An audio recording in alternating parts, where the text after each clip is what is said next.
আমরা আশ্চর্য হয়ে গেলাম। বাতাস নেই কোনো দিকে, অথচ তাল গাছটা নড়ছে কেন?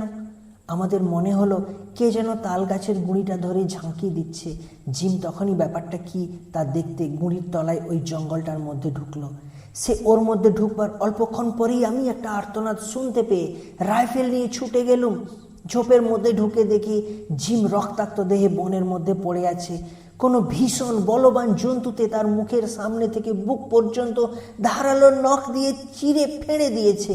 যেমন পুরানো বালিশ ফেড়ে তুলো বার করে দেয় তেমনি। জিম শুধু বললে, সাক্ষাৎ শয়তান, মূর্তিমান শয়তান। হাত দিয়ে ইঙ্গিত করে বললে, পালাও পালাও। তারপরেই জিম মারা গেল। নমস্কার প্রিয় বন্ধুরা, আজকের এই মনোরম সন্ধ্যায় গল্পের সন্ধ্যা চ্যানেল আপনাদের স্বাগত জানাচ্ছে।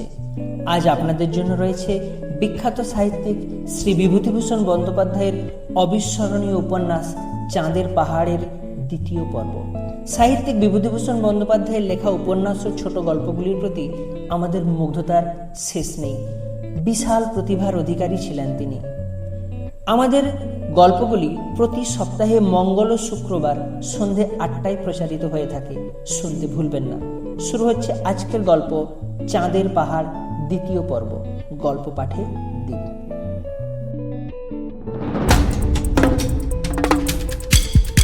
নতুন পদ পেয়ে উৎফুল্ল মনে শঙ্কর যখন স্টেশনটাতে এসে নামল, তখন বেলা 3টে হবে।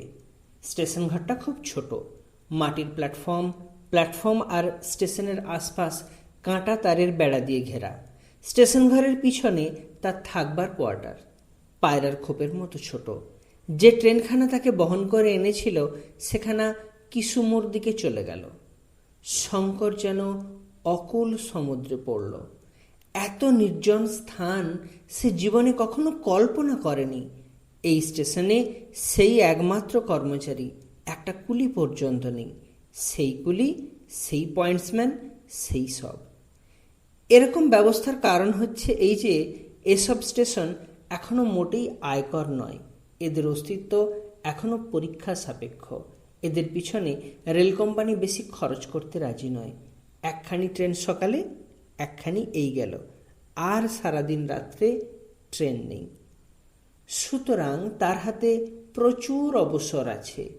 চার্জ বুঝে নিতে হবে, এই একটু কাজ। আগের স্টেশন মাস্টারটি গুজরাটি, বেশ ইংরেজি জানে। সে নিজের হাতে চা করে নিয়ে এলো।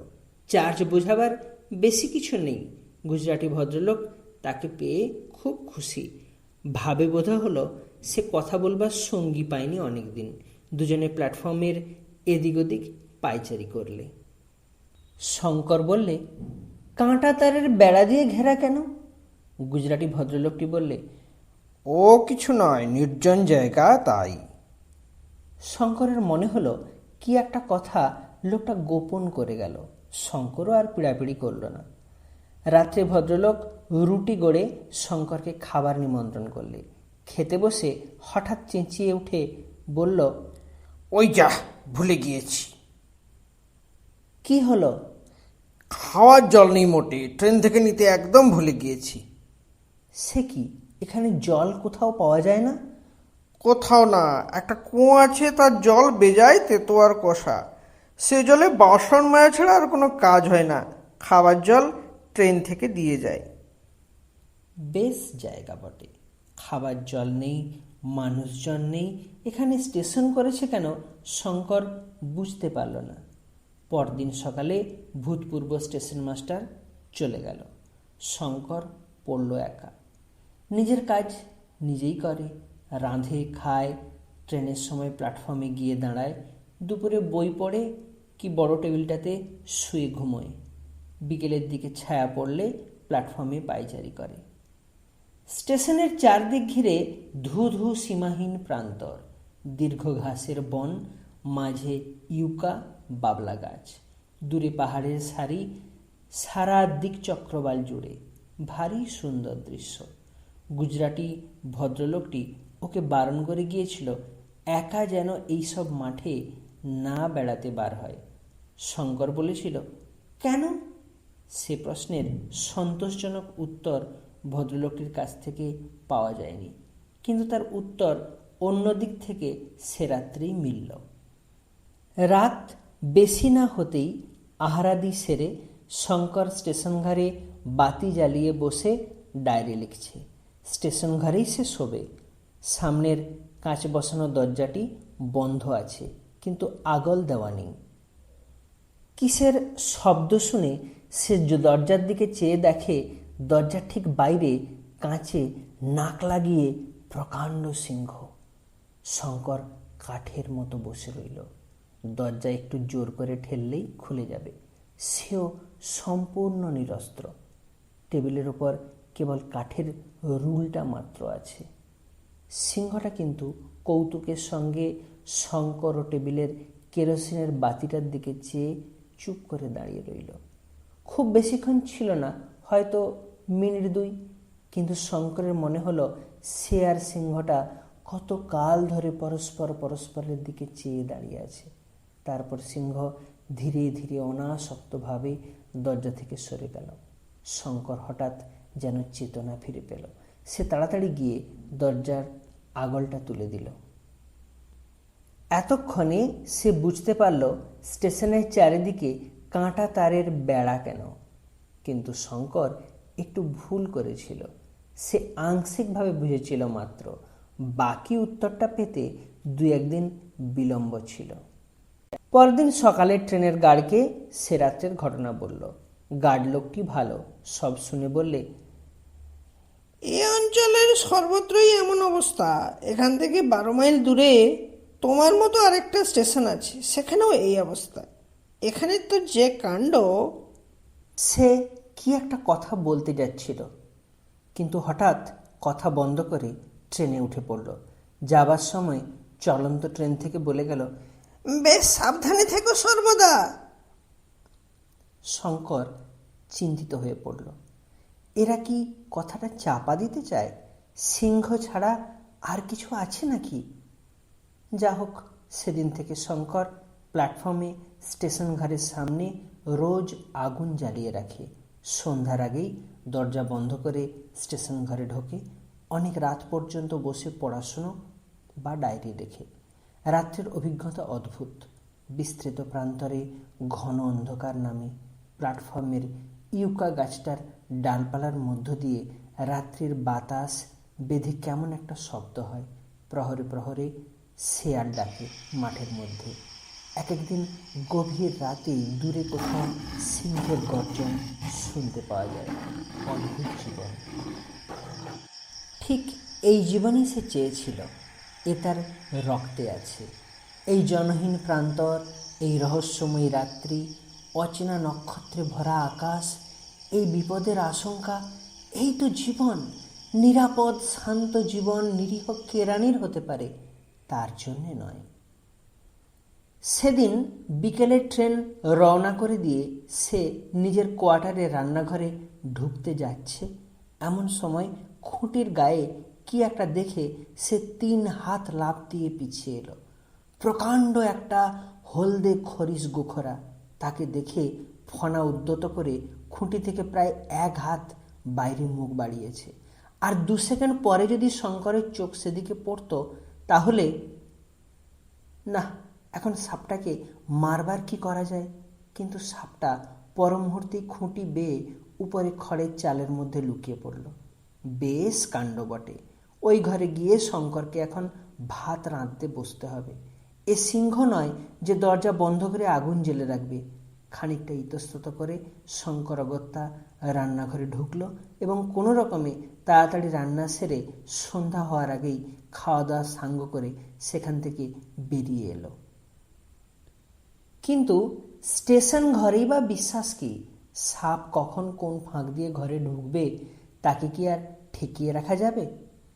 পরদিন সকালের ট্রেনে গার্ডের গাড়ি থেকে একটি নতুন কুলি তার রসদের বস্তা নামিয়ে দিতে এলো।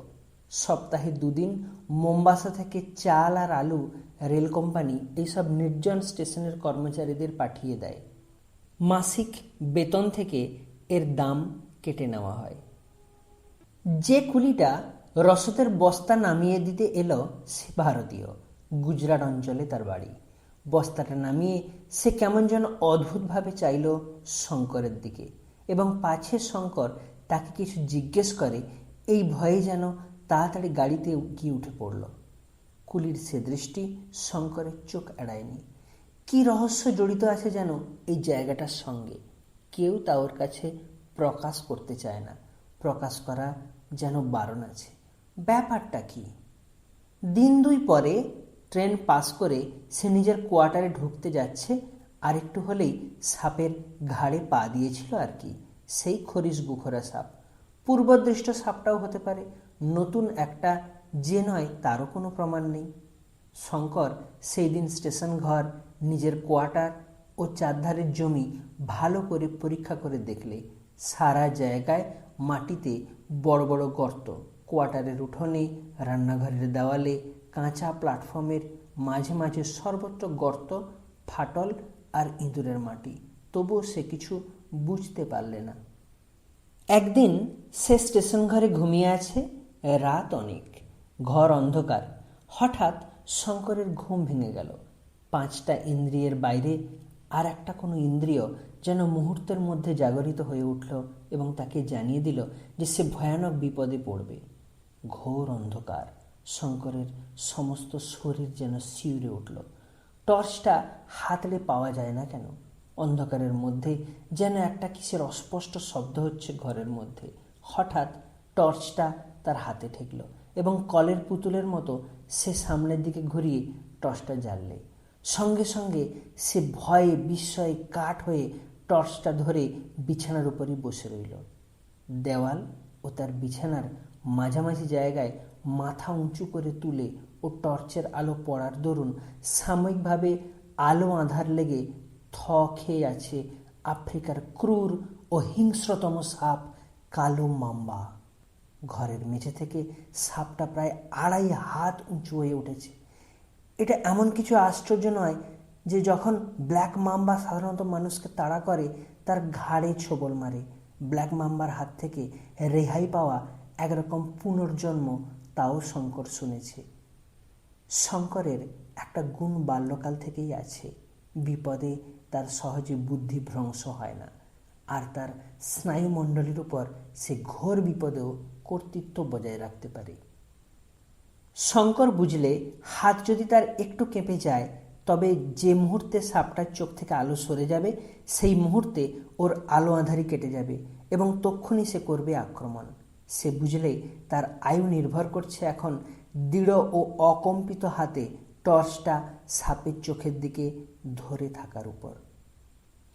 যতক্ষণ সে এরকম ধরে রাখতে পারবে ততক্ষণ সে নিরাপদ, কিন্তু যদি টর্চটা একটু এদিক ওদিক সরে যায় তাহলেই। শঙ্কর টর্চটা ধরেই রইল। সাপের চোখ দুটো জ্বলছে যেন দুটো আলোর দানার মতো। কি ভীষণ শক্তি ও রাগ প্রকাশ পাচ্ছে চাবুকের মতো খাড়া উদ্যত তার কালো মিশমিশে সরু দেহটাতে। শঙ্কর ভুলে গেছে চারপাশে সব আসবাবপত্র, আফ্রিকা দেশটা, তার রেলের চাকরি, মোম্বাসা থেকে কিসুমু লাইনটা, তার দেশ, তার বাবা মা, সমস্ত জগৎটা শূন্য হয়ে গিয়ে সামনের ওই দুটো জলজলে আলোর দানায় পরিণত হয়েছে। তার বাইরে শূন্য, অন্ধকার, মৃত্যুর মতো শূন্য, প্রলয়ের পরের বিশ্বের মতো অন্ধকার। সত্য কেবল এই মহাহিংস্র উদ্যত ফনা মাম্বা, যেটা প্রত্যেক ছোবলে 1,500 মিলিগ্রাম তীব্র বিষ ক্ষতস্থানে ঢুকিয়ে দিতে পারে এবং দেবার জন্য ওত পেতে রয়েছে। শঙ্করের হাত ঝিমঝিম করছে, আঙুল অবশ হয়ে আসছে, কনুই থেকে বগল পর্যন্ত হাতের যেন সাড়া নেই। কতক্ষণ সে আর টর্চ ধরে থাকবে? আলোর দানা দুটো হয়তো সাপের চোখ নয়, জোনাকি পোকা কিংবা নক্ষত্র, কিংবা টর্চের ব্যাটারির তেজ কমে আসছে না?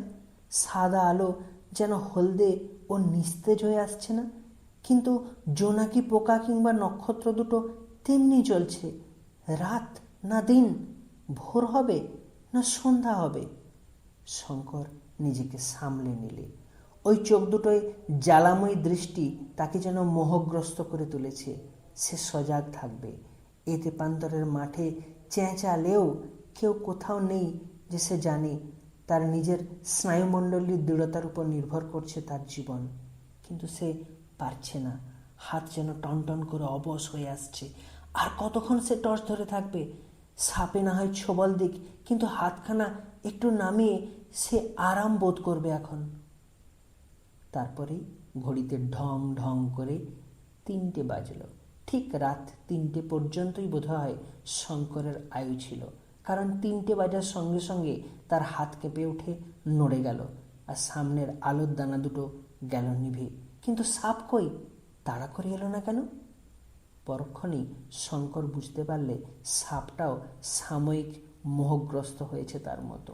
এই অবস্থা বিদ্যুতের চেয়েও বেগে সে বিছানা থেকে এক লাফ মেরে অন্ধকারের মধ্যে দরজার আগল খুলে ফেলে ঘরের বাইরে গিয়ে দরজাটা বন্ধ করে দিল।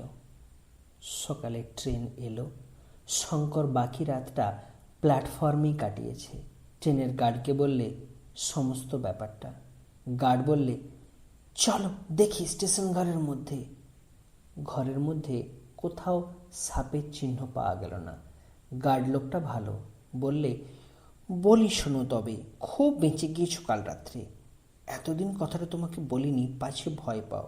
তোমার আগে যিনি স্টেশন মাস্টার এখানে ছিলেন, তিনিও সাপের উপদ্রবেই এখান থেকে পালান। তার আগে 2জন স্টেশন মাস্টার এই স্টেশনের কোয়ার্টারেই সাপের কামড়ে মরেছে। আফ্রিকার ব্ল্যাক মাম্বা যেখানে থাকে তার ত্রিসীমানায় লোক আসে না। বন্ধুভাবে কথাটা বললাম। উপরওয়ালাদের বলো না যেন যে তুমি আমার কাছ থেকে কথা শুনেছ। ট্রান্সফারের দরখাস্ত করো। শঙ্কর বললে, দরখাস্তের উত্তর আসতেও তো দেরি হবে। তুমি একটা উপকার করো, আমি এখানে একেবারে নিরস্ত্র। আমাকে একটা বন্দুক কি রিভলভার যাওয়ার পথে দিয়ে যেও, আর কিছু কার্বলিক অ্যাসিড। ফিরবার পথেই কার্বলিক অ্যাসিডটা আমাকে দিয়ে যেও। ট্রেন থেকে সে একটা কুলিকে নামিয়ে নিলে এবং দুজনে মিলে সারা দিন সর্বত্র গর্ত বুঝিয়ে বেড়ালে। পরীক্ষা করে দেখে মনে হলো কাল রাত্রে স্টেশন ঘরের পশ্চিমের দেওয়ালের কোণে একটা গর্ত থেকে সাপটা বেরিয়েছিল। গর্তগুলো ইঁদুরের। বাইরের সাপ দিন মানে ইঁদুর খাবার লোভে গর্তে ঢুকেছিল হয়তো।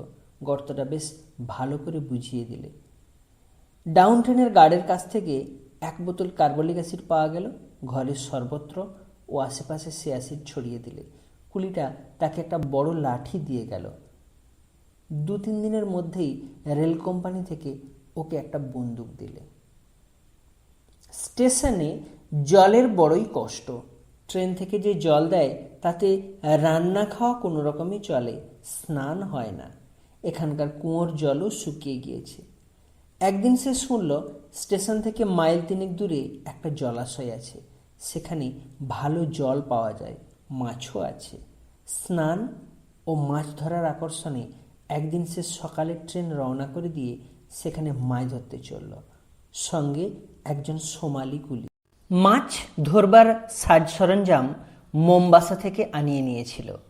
জলাশয়টা মাঝারি গোছের, চারধারে উঁচু ঘাসের বন, ইউকা গাছ, কাছে একটা অনুচ্চ পাহাড়। জলে সে স্নান সেরে উঠে ঘণ্টা 2 ছিপ ফেলে ট্যাংরা জাতীয় ছোট ছোট মাছ অনেকগুলি পেলে। মাছ অদৃষ্টে জোটেনি অনেক দিন, কিন্তু আর বেশি দেরি করা চলবে না, কারণ আবার বিকেল 4টের মধ্যে স্টেশনে পৌঁছানো চাই বিকেলের ট্রেন পাস করবার জন্যে। মাঝে মাঝে প্রায় সে মাছ ধরতে যায়। কোনোদিন সঙ্গে লোক থাকে, প্রায়ই একা যায়। স্নানের কষ্টও ঘুচেছে। গ্রীষ্মকাল ক্রমেই প্রখর হয়ে উঠল। আফ্রিকার দারুণ গ্রীষ্ম। বেলা 9টার পর থেকে আর রোদে যাওয়া যায় না। 11টার পর থেকে শঙ্করের মনে হয় যেন দিকবিদিক দাউ দাউ করে জ্বলছে। তবুও সে ট্রেনের লোকের মুখে শুনলে মধ্য আফ্রিকা ও দক্ষিণ আফ্রিকার গরমের কাছে এ নাকি কিছুই নয়। শীঘ্রই এমন একটা ঘটনা ঘটল যা থেকে শঙ্করের জীবনের গতি মোড় ঘুরে গিয়ে অন্য পথে চলে গেল। একদিন সকালের দিকে শঙ্কর মাছ ধরতে গিয়েছিল। যখন ফিরছে তখন বেলা 3টে। স্টেশন যখন আর মাইলটা কাছে, তখন শঙ্করের কানে গেল সেই রৌদ্র দগ্ধ প্রান্তরের মধ্যে কে যেন কোথায় অস্ফুট আর্তস্বরে কি বলছে। কোন দিক থেকে শটটা আসছে লক্ষ্য করে কিছু দূর যেতেই দেখলে একটা ইউকা গাছের নিচে স্বল্পমাত্র ছায়াটুকুতে কে একজন বসে আছে। শঙ্কর দ্রুত পদে তার কাছে গেল। লোকটা ইউরোপিয়ান, পরনে তালি দেওয়া ছিন্ন ও মলিন কোট প্যান্ট, একমুখ লাল দাড়ি, বড় বড় চোখ, মুখের গড়ন বেশ সুশ্রী, দেহ বেশ বলিষ্ঠ ছিল বোঝা যায়, কিন্তু সম্ভবত রোগে কষ্টে ও অনাহারে বর্তমানে শীর্ণ। লোকটা গাছের গুঁড়িতে হেলান দিয়ে অবসন্নভাবে পড়ে আছে। তার মলিন সোলার টুপিটা একদিকে গড়িয়ে পড়েছে মাথা থেকে, পাশে একটা খাঁকি কাপড়ের বড় ঝোলা। শঙ্কর ইংরেজিতে জিজ্ঞাসা করলে, তুমি কোথা থেকে আসছো? লোকটা কথার উত্তর না দিয়ে মুখের কাছে হাত নিয়ে গিয়ে জলপানের ভঙ্গি করে বললে, একটু জল জল। শঙ্কর বললে, এখানে তো জল নেই, আমার উপর ভর দিয়ে স্টেশন পর্যন্ত আসতে পারবে?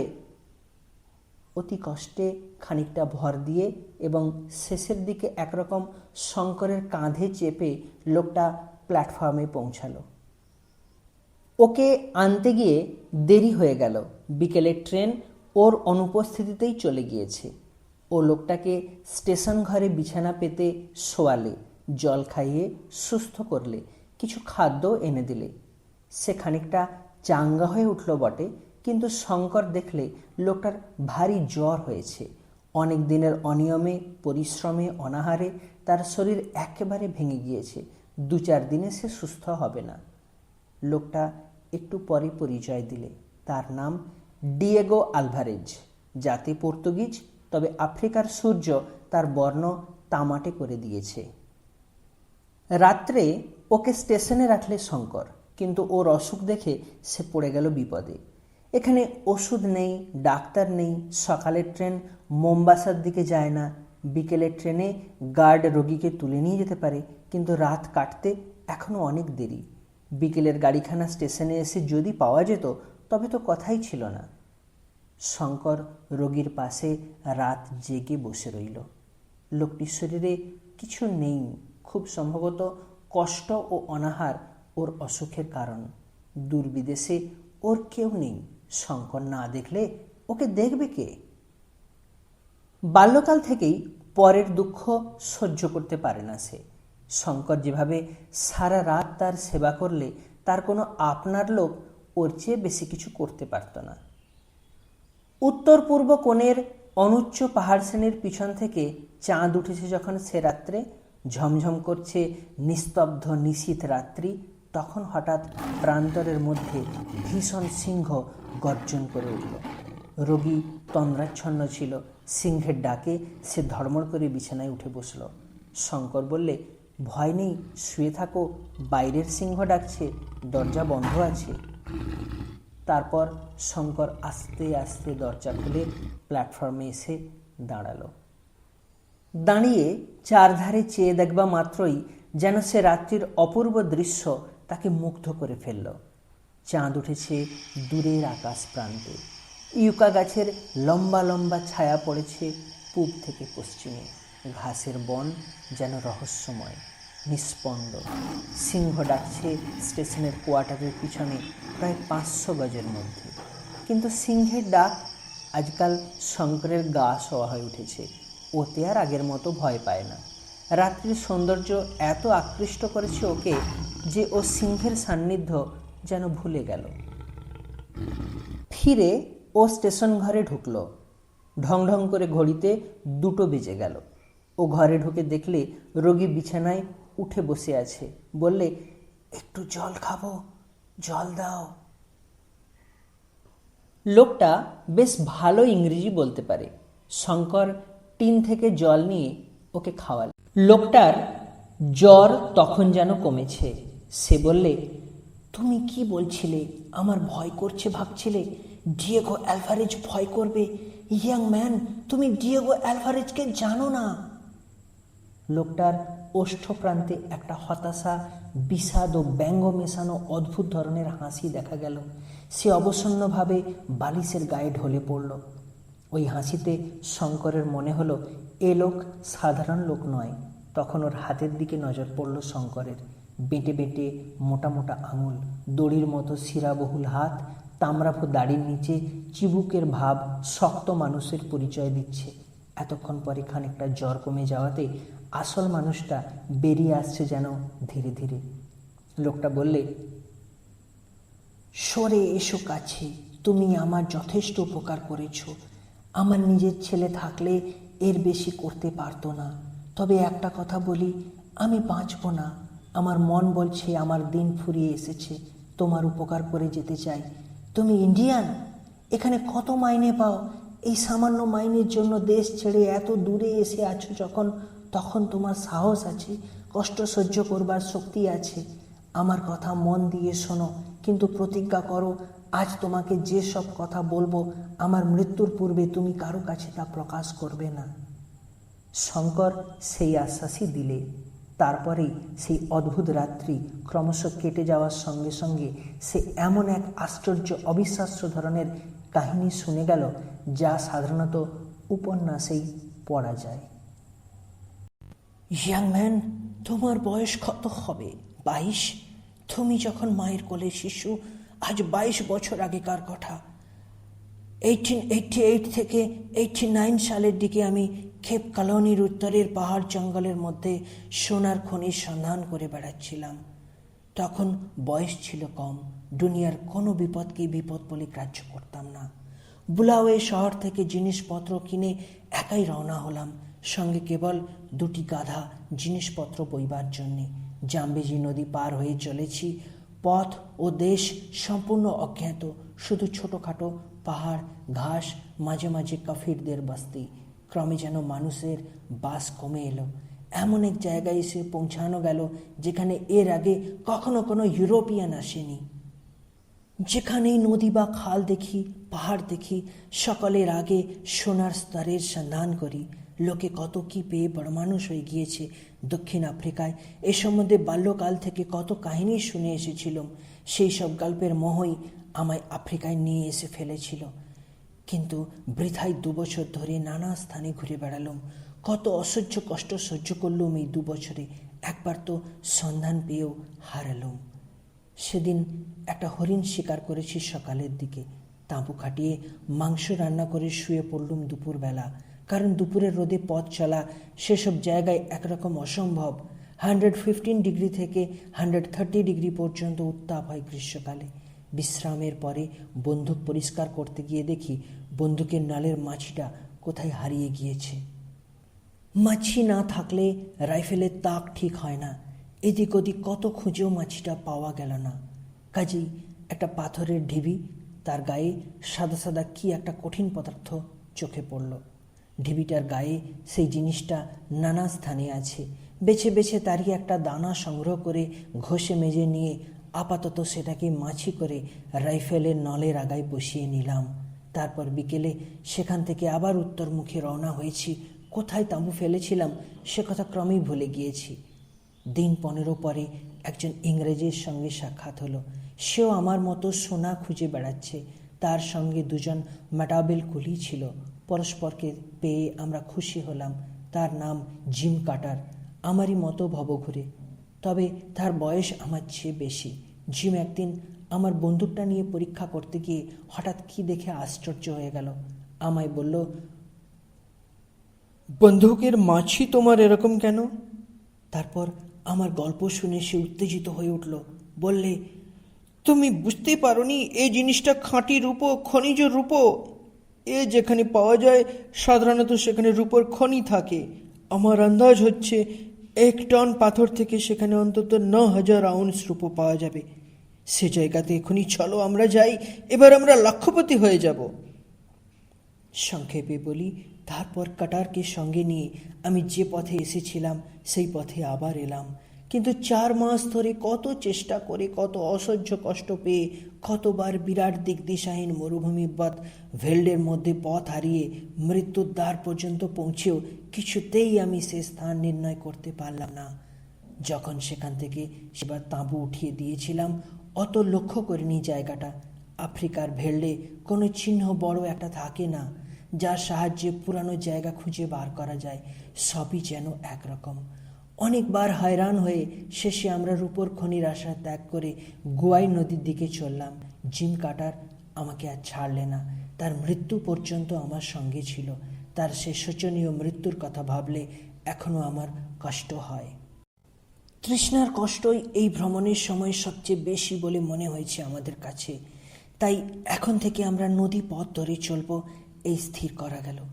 বনে জন্তু শিকার করে খাই, আর মাঝে মাঝে কাফির বস্তি যদি পাই সেখান থেকে মিষ্টি আলু, মুরগি প্রভৃতি সংগ্রহ করি। একবার অরেঞ্জ নদী পার হয়ে প্রায় 50 মাইল দূরবর্তী একটা কাফির বস্তিতে আশ্রয় নিয়েছি। সেই দিন দুপুরের পরে কাফির বস্তির একটা মোড়লের মেয়ে হঠাৎ ভয়ানক অসুস্থ হয়ে পড়ল। আমরা দেখতে গেলাম। 5-6 বছরের একটা ছোট উলঙ্গ মেয়ে মাটিতে পড়ে গড়াগড়ি দিচ্ছে। তার পেটে নাকি ভয়ানক ব্যথা। সবাই কাঁদছে ও দাপাদাপি করছে। মেয়েটার ঘাড়ে নাকি দানও চেপেছে, ওকে মেরে না ফেলে ছাড়বে না। তাকে ও তার বাপ মাকে জিজ্ঞেস করে এইটুকু জানা গেল, সে বনের ধারে গিয়েছিল, তারপর থেকে তাকে ভূতে পেয়েছে। আমি ওর অবস্থা দেখে বুঝলাম কোনো বনের ফল বেশি পরিমাণে খেয়ে ওর পেট কামড়াচ্ছে। তাকে জিজ্ঞেস করা হলো কোনো বনের ফল সে খেয়েছিল কিনা। সে বললে হ্যাঁ খেয়েছিল। কাঁচা ফল? মেয়েটা বললে ফল নয়, ফলের বীজ। সে ফলের বীজই খাদ্য। 1 ডোজ হোমিওপ্যাথি ওষুধে তার ভূত ছেড়ে গেল। আমাদের সঙ্গে ওষুধের বাক্স ছিল। গ্রামে আমাদের খাতির হয়ে গেল খুব। 15 দিন আমরা সে গ্রামের সর্দারের অতিথি হয়ে রইলাম। ইল্যান্ড হরিণ শিকার করি আর রাত্রে কাফিরদের মাংস খেতে নিমন্ত্রণ করি। বিদায় নেবার সময় কাফির সর্দার বললে, তোমরা সাদা পাথর খুব ভালোবাসো না? বেশ খেলবার জিনিস, নেবে সাদা পাথর? দাঁড়াও দেখাচ্ছি। একটু পরে সে একটা ডুমুর ফলের মতো বড় সাদা পাথর আমাদের হাতে এনে দিলে। জিম ও আমি বিস্ময়ে চমকে উঠলাম। জিনিসটা হিরে, খনি বা খনির উপরকার পাথরে মৃত্তিকা স্তর থেকে পাওয়া পালিশ না করা হিরের টুকরো। কাফির সর্দার বললে, এটা তোমরা নিয়ে যাও। ওই যে দূরের বড় পাহাড় দেখছো, ধোঁয়া ধোঁয়া, এখান থেকে হেঁটে গেলে একটা চাঁদের মধ্যে ওখানে পৌঁছে যাবে। ওই পাহাড়ের মধ্যে এরকম সাদা পাথর অনেক আছে বলে শুনেছি। আমরা কখনো যাইনি। জায়গাটা ভালো নয়। ওখানে বুনিপ বলে উপদেবতা থাকে। অনেক চাঁদ আগেকার কথা। আমাদের গ্রামে 3 জন সাহসী লোক কারো বারণ না শুনে ওই পাহাড়ে গিয়েছিল, আর ফেরেনি। আরেকবার একজন তোমাদের মতো সাদা মানুষ এসেছিল, সেও অনেক অনেক চাঁদ আগে। আমরা দেখিনি। আমাদের বাপ ঠাকুর দাদাদের আমলের কথা। সে গিয়েও আর ফেরেনি। কাফির গ্রাম থেকে বার হয়েই পথে আমরা ম্যাপ মিলিয়ে দেখলাম দূরের ধোঁয়া ধোঁয়া অস্পষ্ট ব্যাপারটা হচ্ছে রিক্টার্সভেল্ড পর্বতশ্রেণী। দক্ষিণ আফ্রিকার সর্বাপেক্ষা বন্য, অজ্ঞাত, বিশাল ও বিপদসংকুল অঞ্চল। 2-1 দুর্ধর্ষ দেশ আবিষ্কারক বা ভৌগোলিক বিশেষজ্ঞ ছাড়া কোনো সভ্য মানুষ সে অঞ্চলে পদার্পণ করেনি। ওই বিস্তীর্ণ বন পর্বতের অধিকাংশ স্থানই সম্পূর্ণ অজানা। তার ম্যাপ নেই, তার কোথায় কি আছে কেউ বলতে পারে না। জিম কাটার ও আমার রক্ত চঞ্চল হয়ে উঠল। আমরা দুজনেই তখনই স্থির করলাম ওই অরণ্য ও পর্বতমালা আমাদেরই আগমন প্রতীক্ষায় তার বিপুল রত্নভাণ্ডার লোকচক্ষুর আড়ালে গোপন করে রেখেছে। ওখানে আমরা যাবই যাব। কাফির গ্রাম থেকে রওনা হবার প্রায় 17 দিন পরে আমরা পর্বত শ্রেণীর পাদদেশে নিবিড় বনে প্রবেশ করলাম। আগেই বলেছি, দক্ষিণ আফ্রিকার অত্যন্ত দুর্গম প্রদেশে এই পর্বত শ্রেণী অবস্থিত। জঙ্গলের কাছাকাছি কোনো কাফির বস্তি পর্যন্ত আমাদের চোখে পড়ল না। জঙ্গল দেখে মনে হলো কাঠুরিয়ার কুঠার আজ পর্যন্ত এখানে প্রবেশ করেনি। সন্ধ্যার কিছু আগে আমরা জঙ্গলের ধারে এসে পৌঁছেছিলাম। জিম কাটারের পরামর্শ মতো সেখানেই আমরা রাত্রে বিশ্রামের জন্য তাঁবু খাটালাম। জিম জঙ্গলের কাঠ কুড়িয়ে আগুন জ্বালালে আমি লাগলাম রান্নার কাজে। সকালের দিকে একজোড়া পাখি মেরেছিলাম। সেই পাখি ছাড়িয়ে তার রোস্ট করব, এই ছিল মতলব। পাখি ছাড়ানোর কাজে একটু ব্যস্ত আছি।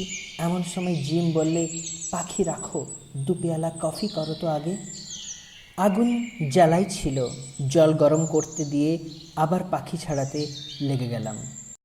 এমন সময় সিংহের গর্জন একেবারে অতি নিকটে শোনা গেল। জিম বন্দুক নিয়ে বেরোলো। আমি বললাম, অন্ধকার হয়ে আসছে, বেশি দূর চেয়েও না। তারপরে আমি পাখি ছাড়াচ্ছি। কিছু দূরে জঙ্গলের বাইরেই দুবার বন্দুকের আওয়াজ শুনলাম। একটুখানি থেকে আবার একটা আওয়াজ, তারপরে সব চুপ। মিনিট 10 কেটে গেল। জিম আসে না দেখে আমি নিজের রাইফেলটা নিয়ে যেদিক থেকে আওয়াজ এসেছিল সেদিকে একটু যেতেই দেখি জিম আসছে। পিছনে কি একটা ভারী মতো টেনে আনছে। আমায় দেখে বললে, ভারী চমৎকার ছালখানা, জঙ্গলের ধারে ফেলে রাখলে হায়নাতে সাবার করে দেবে। তাঁবুর কাছে টেনে নিয়ে যাই চলো। দুজনে টেনে সিংহের প্রকাণ্ড দেহটা তাঁবুর আগুনের কাছে নিয়ে এসে ফেললাম। তারপর ক্রমে রাত হলে খাওয়া দাওয়া সেরে আমরা শুয়ে পড়লুম। অনেক রাত্রে সিংহের গর্জনে ঘুম ভেঙে গেল। তাঁবু থেকে অল্প দূরেই সিংহ ডাকছে। অন্ধকারে বোঝা গেল না ঠিক কত দূরে। আমি রাইফেল নিয়ে বিছানায় উঠে বসলাম। জিম শুধু একবার বললে, সন্ধেবেলার সেই সিংহটা জুড়ি। বলেই সে নির্বিকারভাবে পাশ ফিরে শুয়ে ঘুমিয়ে পড়ল। আমি তাঁবুর বাইরে এসে আগুন নিভে গিয়েছে দেখলাম। পাশে কাঠকুটো ছিল, তাই দিয়ে আবার জোর আগুন জ্বালালাম। তারপর আবার এসে শুয়ে পড়লাম। পরদিন সকালে উঠে জঙ্গলের মধ্যে ঢুকে গেলাম। কিছু দূরে গিয়ে কয়েকজন কাফিরের সঙ্গে দেখা হলো। তারা হরিণ শিকার করতে এসেছে। আমরা তাদের তামাকের লোভ দেখিয়ে কুলি ও পথপ্রদর্শক হিসেবে সঙ্গে নিতে চাইলাম। তারা বললে, তোমরা জানো না তাই ও কথা বলছো। এ জঙ্গলে মানুষ আসে না। যদি বাঁচতে চাও তো ফিরে যাও। ওই পাহাড়ের শ্রেণী অপেক্ষাকৃত নিচু, ওটা পার হয়ে ওদিকে খানিকটা সমতল জায়গা আছে, ঘন বনে ঘেরা। তার ওদিকে আবার এর চেয়েও উঁচু পর্বত শ্রেণী। ওই বনের মধ্যে সমতল জায়গাটা বড় বিপজ্জনক। ওখানে বুনিপ থাকে। বুনিপের হাতে পড়লে আর ফিরে আসতে হবে না। ওখানে কেউ যায় না। আমরা তামাকের লোভে ওখানে যাব মরতে? ভালো চাও তো তোমরাও যেও না। আমরা জিজ্ঞাসা করলাম, বুনিপ কি? তারা জানে না। তবে তারা স্পষ্ট বুঝিয়ে দিলে বুনিপ কি না জানলেও সে কি অনিষ্ট করতে পারে সেটা তারা খুব ভালো রকমই জানে। ভয় আমাদের ধাতে ছিল না। জিম কাটারের তো একেবারেই না। সে আরও বিশেষ করে জেদ ধরে বসল, এই বুনিপের রহস্য তাকে ভেদ করতেই হবে। হিরে পাই বা না পাই, মৃত্যু যে তাকে অলক্ষিতে টানছে তখনও যদি বুঝতে পারতাম। বৃদ্ধ এই পর্যন্ত বলে একটু হাঁপিয়ে পড়ল। শঙ্করের মনে তখন অত্যন্ত কৌতূহল হয়েছে। এ ধরনের কথা সে কখনো আর শোনেনি। মুমূর্ষু ডিয়েগো আলভারেজের জীর্ণ পরিচ্ছদ ও শিরাবহুল হাতের দিকে চেয়ে, তার পাকা ভুরু জোড়ার নিচেকার ইস্পাতের মতো নীল দীপ্তিশীল চোখ দুটোর দিকে চেয়ে শঙ্করের মন শ্রদ্ধায় ভালোবাসায় ভরে উঠল। সত্যিকারের মানুষ বটে একজন। আলভারেজ বললে, আর এক গ্লাস জল দাও। জল পান করে বৃদ্ধ আবার বলতে শুরু করল, হ্যাঁ, তারপরে শোনো। ঘোর বনের মধ্যে আমরা প্রবেশ করলাম। কত বড় বড় গাছ, বড় বড় ফার্ন, কত বিচিত্র বর্ণের অর্কিড ও লায়ানা। স্থানে স্থানে সে বড় নিবিড় ও দুষ্প্রবেশ্য। বড় বড় গাছের নিচেকার জঙ্গল এতই ঘন, বঁড়শির মতো কাঁটা গাছের গায়ে মাথার উপরকার পাতায় পাতায় এমন জোড়াজড়ি যে সূর্যের আলো কোনো জন্মে সে জঙ্গলে প্রবেশ করে কিনা সন্দেহ। আকাশ দেখা যায় না। অত্যন্ত বেবুনের উৎপাত জঙ্গলের সর্বত্র। বড় গাছের ডালে দলে দলে শিশু, বালক, বৃদ্ধ, যুবা, নানা রকমের বেবুন বসে আছে। অনেক সময় দেখলাম মানুষের আগমন তারা গ্রাহ্য করে না, দাঁত খিচিয়ে ভয় দেখায়। দুই একটা বুড়ো সর্দার বেবুন সত্যি হিংস্র প্রকৃতির। হাতে বন্দুক না থাকলে তারা অনায়াসেই আমাদের আক্রমণ করত। জিম কার্টার বললে, অন্তত আমাদের খাদ্যের অভাব হবে না কখনো এই জঙ্গলে। 7-8 দিন সেই নিবিড় জঙ্গলে কাটল। জিম কার্টার ঠিকই বলেছিল। প্রতিদিন একটি করে বেবুন আমাদের খাদ্য যোগান দিতে দেহপাত করত। উঁচু পাহাড়টা থেকে জঙ্গলের নানা স্থানে ছোট বড় ঝর্ণা নেমে এসেছে, সুতরাং জলের অভাবও ঘটল না। একবার কিন্তু এতে বিপদও ঘটেছিল। একটা ঝর্ণার ধারে দুপুরবেলা এসে আগুন জেলে বেগুনের দাপনা ঝলসাবার ব্যবস্থা করছি। জিম গিয়ে তৃষ্ণার ঝোঁকে ঝর্ণার জল পান করলো। তার একটু পরেই তার ক্রমাগত বমি হতে শুরু করলো। পেটে ভয়ানক ব্যথা। আমি একটু বিজ্ঞান জানতাম। আমার সন্দেহ হওয়াতে ঝর্ণার জল পরীক্ষা করে দেখি জলে খনিজ আর্সেনিক মেশানো আছে। উপর পাহাড়ের আর্সেনিকের স্তর ধুয়ে ঝর্ণা নেমে আসছে নিশ্চয়। হোমিওপ্যাথিক বাক্স থেকে প্রতিষেধক ওষুধ দিতে সন্ধ্যার দিকে জিম সুস্থ হয়ে উঠল। বনের মধ্যে ঢুকে কেবল এক বেবুন ও মাঝে মাঝে দুই একটা বিষধর সাপ ছাড়া অন্য কোনো বন্য জন্তুর সঙ্গে আমাদের সাক্ষাৎ হয়নি। পাখির কথা আর প্রজাপতির কথা অবশ্য বাদ দিলাম, কারণ এইসব ট্রপিক্যাল জঙ্গল ছাড়া এত বিচিত্র বর্ণের ও শ্রেণীর পাখি ও প্রজাপতি আর কোথাও দেখতে পাওয়া যাবে না। বিশেষ করে বন্য জন্তু বলতে যা বোঝায় তারা সে পর্যায়ে পড়ে না। প্রথমে রিক্টার্সভেল্ড পর্বতশ্রেণীর একটা শাখা পর্বত আমাদের সামনে পড়ল। সেটা মূল ও প্রধান পর্বতের সঙ্গে সমান্তরালভাবে অবস্থিত বটে, কিন্তু অপেক্ষাকৃত নিচু। সেটা পার হয়ে আমরা একটা বিস্তীর্ণ বনময় উপত্যকায় নেমে তাঁবু ফেললাম। একটা ক্ষুদ্র নদী উপত্যকার মধ্যে দিয়ে বয়ে গিয়েছে। নদী দেখে আমারও জিমের আনন্দ হলো। এইসব নদীর তীর থেকে অনেক সময় খনিজ দ্রব্যের সন্ধান পাওয়া যায়। নদীর নানা দিকে আমরা বালি পরীক্ষা করে বেড়াই, কিছুই কোথাও পাওয়া যায় না। সোনার একটু রেণু পর্যন্ত নেই নদীর বালিতে। আমরা ক্রমে হতাশ হয়ে পড়লাম। তখন প্রায় 20-22 দিন কেটে গিয়েছে। সন্ধ্যার সময় কফি খেতে খেতে জিম বললে, দেখো, আমার মন বলছে এখানে আমরা সোনার সন্ধান পাবো। থাকো এখানে আরও কিছুদিন। আরও 20 দিন কাটল। বেবুনের মাংস অসহ্য ও অত্যন্ত অরুচিকর হয়ে উঠেছে। জিমের মতো লোকও হতাশ হয়ে পড়ল। আমি বললাম, আর কেন জিম, চলো ফিরি এবার।